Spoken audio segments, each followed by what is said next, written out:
செய்தியை பார்த்து வருகிறோம். கிண்டி ரேஸ் கிளப் விவகாரத்தில் தீர்ப்பு ஒத்திவைக்கப்பட்டிருக்கிறது.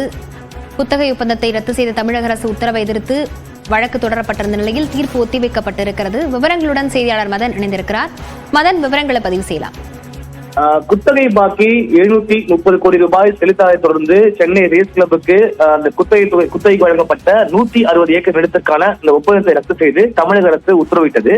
இந்த உத்தரவை எதிர்த்து ரேஸ் கிளப் தரப்பில் சென்னை உயர்நீதிமன்றத்தில் ஒரு உரிமையில் வழக்கு தொடரப்பட்டது. அதே போல இந்த ஒரு உரிமையில் வழக்கை அவசர வழக்காக விசாரிக்க வேண்டும் என்று ஒரு புதிய மனு தாக்கல் செய்யப்பட்டது.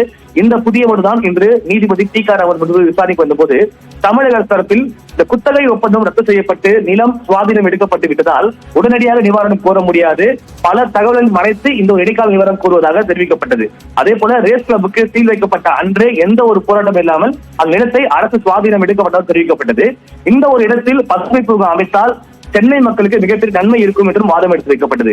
ஆனால் ரேஸ் கிளப் தரப்பில் இது போன்ற குத்தகை காலம் முடிந்தாலும் முறையாக நோட்டீஸ் அளிக்காமல் காலி செய்ய வலியுறுத்தக்கூடாது என்று ஒரு வாதம் எடுத்து வைக்கப்பட்டது.